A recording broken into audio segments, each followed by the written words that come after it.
রাজ্জাক একজন নিবেদিত এবং সিনসিয়ার এবং পেশাগত দিক দিয়ে একজন দক্ষ সাংবাদিক। সাংবাদিকতার পেশায় যেভাবে কাজ করা দরকার প্রত্যেকটি গুণই রাজ্জাকের রয়েছে। এই স্কুলের সভাপতি নির্বাচিত হয়েছে। তো এর মধ্যে কালিহাতি কোনো প্রোগ্রামে আসি নাই, দীর্ঘদিন পরে এই প্রথম প্রোগ্রাম। একটি স্কুলের প্রোগ্রামে আমাকে দাওয়াত দেওয়ার জন্য আমি আন্তরিকভাবে ধন্যবাদ জানাচ্ছি। তাঁত শিল্পের উন্নয়ন হলে এই কালিহাতিরও উপকার হবে, কারণ বল্লার মানুষ আছে এখানে।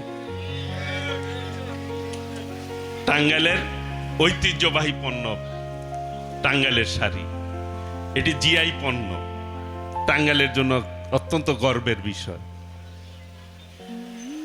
সেই জন্য এই শিল্পটাকে কিভাবে আমরা ধরে রাখতে পারি, আমি সংসদেও বলেছি শাড়ির কথা, যে এই শিল্পকে টিকিয়ে রাখতে হবে।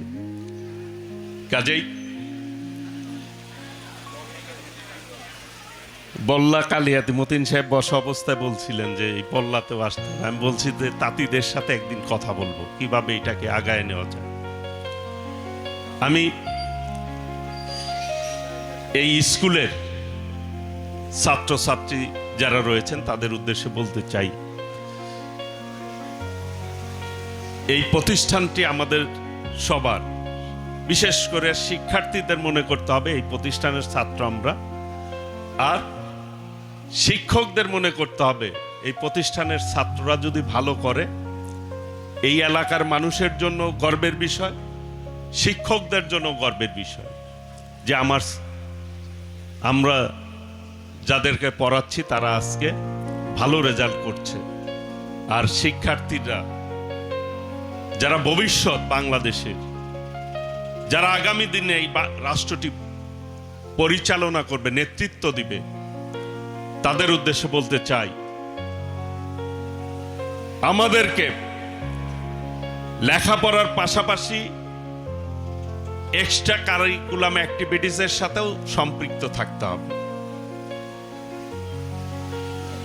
এবং মতিন ভাই যে বিষয়টি অ্যাড্রেস করেছেন, কোনোভাবেই আমরা এই টাঙ্গাইলে মাদক অ্যালাউ করব না। মাদকের ব্যাপারে আমরা সর্বোচ্চ পদক্ষেপ নিব। যে মাদক যুব সমাজ, ছাত্র সমাজকে ধ্বংস করবে।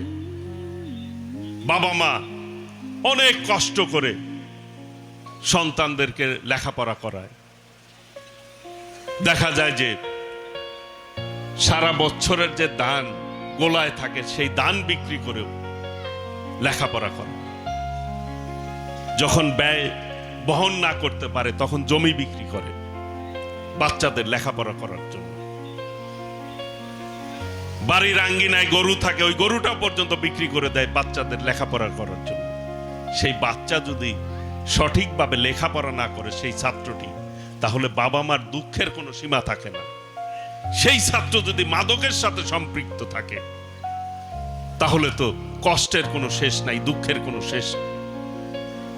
কাজে এই ব্যাপারে সর্বোচ্চ সচেতনতা তৈরি করতে হবে সমাজে, যাতে কোনোভাবেই এই সমাজে মাদকের কারবারিরা অবস্থান না করতে পারে।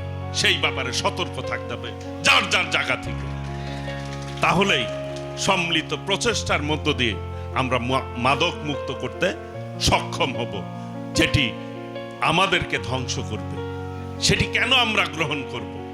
দয়া করে এই ব্যাপারে ছাত্র ছাত্রীরা আপনারা সচেতন থাকবেন। আর এই যে স্কুলের টিনের ঘর একটা, এই যুগে টিনের ঘর না থাকা ভালো নাকি? ভালো যাতে একটি ভবন হয় সেই ব্যাপারে আমি পদক্ষেপ নিব ইনশাল্লাহ।